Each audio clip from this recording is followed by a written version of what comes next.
大家好，欢迎来到看大陆节目，我是美玲。如果战争来了，你会上战场吗？这是近期在中国网络流行的一个话题，很多中国人毫不犹豫地给出了自己的答案。不要再问我打仗了，还会不会上战场这种幼稚的话题。我老老实实的起草单还干1个月，还不够夫人去吃一餐饭的钱。想想我自己要是没有钱，生病了医院他根本不管我的死活。当我没有钱了，我的小孩可能连校门都进不去。你说生存在这样的一个社会，有什么值得我们穷人好留恋的？让我们上战场拼命图个啥？为了谁去拼命呢？如果说发生战争，我是绝对不可能参加战争的。国家对我没有一点恩惠，我对国家没有一丝的亏欠。我连自己都养活不了，饭吃不饱，看病没有钱，我拿什么去参加战争？我凭什么为国而战？刚才上面这段话由一位农民伯伯说出来的。是啊，当你们听到这样的话的时候，是不是心灵也被触动？现在非常的现实，摆在我们面前，农民伯伯好事都排在最后，为什么到战争的时候想到了农民，想到了他们的子孙？冲锋陷阵都是老百姓。一位记者采访一位农民说，如果战争爆发了，要到前线去打仗的话，你愿意上前线吗？这位农民的回答让记者无话可说。农民说，请问我是农村户口可以上吗？上前线有没有户籍限制？我不是党员，也不是干部，就是一个普通的老百姓，能轮得到我吗？请问上战场需要上岗证和暂住证吗？有没有大队给我开个证明？城市户口是不是可以优先上前线？再有就是我牺牲了的话，城里人和农民赔偿款和丧葬费价格一样吗？如果我牺牲了，我家的孩子没有学区房，能在城里上学吗？我的孩子能和北京的孩子一个分数线上大学吗？如果这些都能解决的话，那我第一个先上。有网友对如果战争来了，你愿意上战场吗做出如下的答复：房子是临时的，土地是国家的，工厂是老板的，进寺院是要门票的，看看风景是要收费的，墓地都是要续费的。请给我一个理由，为什么我要用自己的生命去捍卫别人的财产？这句话说出了底层百姓的无奈，也是对中共政权的一个巨大的讽刺。其实呢，现在即使是在家境优渥的年轻人，面对类似的问题，也快速给出了自己的答案。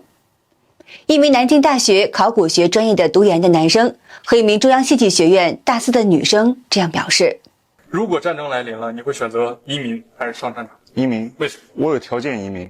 如果是被侵略方，我还有我的家人的话，我是会选择带着家人一起去移民，因为我要保证我家的安全。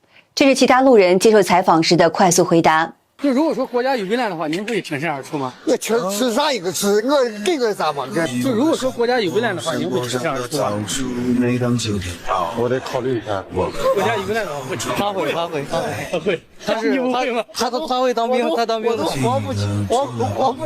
如果战争来了，你是会选择移民还是上战场？直接逃跑啊！跑啊！等什么呢？能不能跑啊？上战场容易死。看来中国人对中共的所作所为真的是越来越不耐烦了。其实早在2023年，中国社交平台上就出现一个贴文，里面直白地写道：如果发生战争，我是不会去的，也不会让我的孩子去。我是生活在底层社会的人，和平的时候没人记到我们，有难的时候才想起我们。说什么国家有难，人人有责。发福利的时候，享受国家待遇的时候，都没有给同等的待遇。谁爱去谁去，反正我不会去，也不会让我的孩子去。该贴文一出现就引发网友们的共鸣，并得到大量转发与点赞。有网友表示，大官子女老婆都润到美利坚去了，为啥我等韭菜要抛头颅洒热血？也有网友说呢，如果发生战争，应该让党员先上，贪官污吏先上，城管农管警察先上。中国政法大学国际法学硕士赖建平分析道，该反战贴文反映出了大多数中国人正在觉醒，他们已经认识到了中共专制下的中国只是少数独裁统治者的国家，而中国人民没有基本的权利与自由，只是政治奴隶，他们自然不愿为统治者的所谓强国梦卖命。赖建平指出，中国人不愿意为独裁者当炮灰，你要打仗是你们家一党一人一家的天下，你们去打，跟我们老百姓没有关系。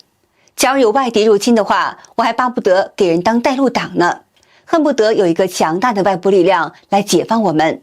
我们怎么会为你去卖命，为你去当炮灰呢？2024年的3月，我不欠国家的，如果发生战争，我们父子2代人绝对不参战的言论再一次在中国社交媒体上广传。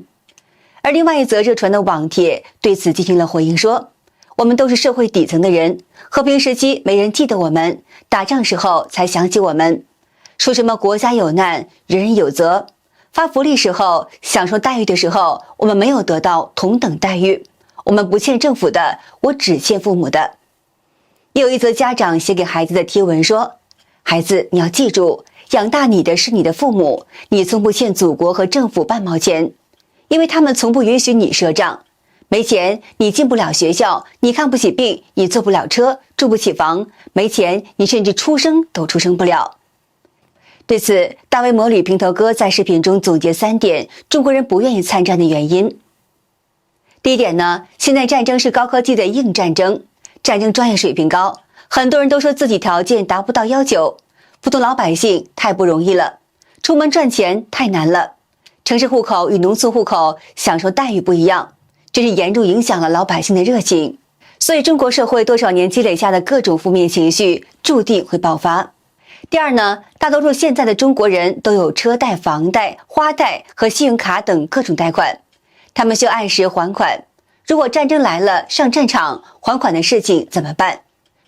如果无法还款，是否会遭到起诉？就像3年疫情期间，人们收入减少，甚至是几乎没有收入，导致无力偿还贷款，遭到起诉，甚至房子都要被法拍，大半辈子的积蓄都没了，你说该怎么办呢？第三呢，中国社会还存在城市户口和农村户口各种待遇、福利不一样的情况，差距太大了，老百姓都遭到不公平的待遇，普通人过得太艰难了，都是负债累累的穷人。在这种现实的面前，很多中国人确实都在思考。中国多年以来一直对中国老百姓洗脑，以所谓祖国统一大业这种让人心血沸腾的话来煽动中国人，借机宣传其要武力攻台的心思。但在中国经济持续下滑的当下，很多中国人已经对此非常反感了。大陆民众王先生告诉海外的中文媒体，中国百姓赚钱难，福利差，处在生不起、活不起、死不起的困境。很多人心里都明白，表面上是忍气吞声，中共如果真的要打台湾，一到前线什么都说不清楚的，要么投降，要么枪口转向，所以他不敢打呀。你打呀，我倒支持你打，不是打出一个新世界吗？你有本事打呀，我倒支持你打了。我们好多人都说支持你打，敢打不？不敢打，打了中共知道他的位置可能就没有了。一名中共官兵也在视频中大胆地说出了心里话，回怼那些热血沸腾的小粉红。这几天我刷到好多人在喊着要打台湾，这些喊打台湾的人啊，我就想问一句，你为啥不自己上去打了啊？打下台湾到底跟你有啥关系？难道你以后就不用买社保了吗？难道房贷银行就给你免了吗？难道你家小孩就能免费读书了吗？你明天要是被裁了失业了，你不干活就照样得饿肚子啊！有些人整天嚷嚷着要打台湾，可台资企业全撤了，谁来给我们这些打工人发工资？全都没工作了，还怎么花钱消费？你来养我们一家老小吗？离搞经济发展才是正经事，你看看现在多少门店，生意冷清得很，不是转让就是关门。难不成你们是真打算把做生意的都逼到绝路上去吗？我们这些搞实体的，你们就一点活口都不打算留吗？照这样下去，街上都快没人影了。看来中国多年来极力宣扬的所谓的家国情怀，即使让人一时心血冲头，但中国人在艰难的生活面前，中共这套洗脑术也是不堪一击的。所谓爱国呢，就是热爱这片土地上的所有的人和物。爱国的具体形式呢，就是应该为这片土地上的每一个人谋福利、谋发展、谋利益、奔前途，去积极的提高这片土地上每一个人的收入，让每一个人的生活都更加的幸福。你连街边的小偷都不敢呵斥，你连晕倒的老人都不敢扶，你连周围同胞的痛苦都视而不见，你却高喊要灭了岛国，打倒美帝，你不觉得讽刺吗？中国经济持续恶化，但中共对台湾动不动还是要用军演进行恫吓。对台商态度也是越来越严厉。随着台商持续撤离中国大陆，当地人的日子也是越发的难过了。台资富士康在中国多地设厂，也带动了当地的房地产繁荣。但随着富士康的撤离，当地房价暴跌。难搞啊！富士康搬走了，之前买在这里的房子3房要46万，105平，现在23万8没人要，我手上还有几十套这种房子。富士康在广西南宁园区沙井运作时，当地卖水的都能挣钱，但富士康离开以后，当地百姓生意难做。以前的沙井，因为它特别的热闹，卖水都可以发财。但是现目前的沙井，自从富士康搬走了之后呢，街道上面是冷冷清清的了。早上的7点钟再也见不到排队买早餐、排队走路去上班的一个景象了。拿什么来拯救沙井呢？为什么越来越多中国人不肯对中共所谓的保家卫国和武统台湾的论调买账了呢？因为中国百姓在艰难的日常生活当中，并没有感受到来自于政府的关心和爱护。这个视频显示，一个叫做欣欣的5岁小女孩查出白血病以后，知道自己家里没钱，休疗期间要求和父母一块摆地摊。她特别的聪明，知道通过不停的玩玩具来吸引小朋友的目光，从而卖出玩具。正常的弟弟是父母的白血病了。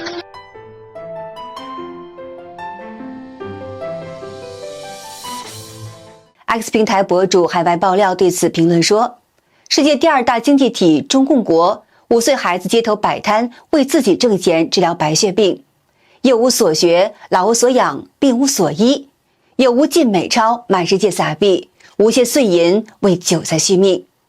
中国经济一路下滑，即使是1线的城市上海也难掩落寞。这是上海徐汇商场的实地情况。带大家看一下这个商场，人都没有，工作人员就坐在这里玩手机。今天外卖单量也特别少，今天单量特别少，这里的店铺都没有什么生意的。我现在是在徐家汇的那个曹宝路日月光，我现在是在地下1层，我带你们慢慢往前看。这家没有生意，大家可以看到门口就一个客人吧，估计是，然后这里面都是空荡荡的人。这里面人也特别少，现在人都不愿意出来了。今年实业是真的挺难的，大家如果餐饮创业的话，真的得3思而后行。这里后面都没有人，人都特别少，尤其是今年卖那个衣服、箱包什么的，我上面刚刚在阿迪达斯看了一下，一个人都没有。给你们看一下啊。烤肉店也没啥人，现在都已经5点多了。今年实业太难了，大家还是好好存钱吧。看一下这个上海七宝地区，曾经最繁华的一个片区，这里是顺恒国际广场，正恒集美食天地。我们进去看一下，这里门口有一家便利店，正在对外招商。你看有多少空置的铺子，全部都是空置的。这里一家呢是做那个外卖小吃的，纯外卖的，在这里电梯还在运行着，全部空的。多吓人！整个的2楼，我看看到底有多少铺子是空着的。这是原来的教培一条街，这个应该还开着，这个教小朋友在这里说话只能听到我自己的回音。这个还开着，教培类的商铺大概还活着有1、2家吧，其他大部分都是关门的，没有一个人。中国古代词人李清照有一句词：物是人非事事休，欲语泪先流。对上海现状来说也比较合适，而这也可以对应曾经的中国经济。中共不改战狼本性，一再对外叫嚣武力攻台，但却置国人的生活困难于不顾。在中共治下，吃尽苦头的中国人，越来越多的人不再配合中共，他们对中共上战场打台湾的鼓动言论也是越来越不买账了。好的，今天就和大家聊到这儿了，请您记得点赞、订阅、留言，并且分享给您的朋友们。感谢您的支持，我是美玲，我们下期节目见。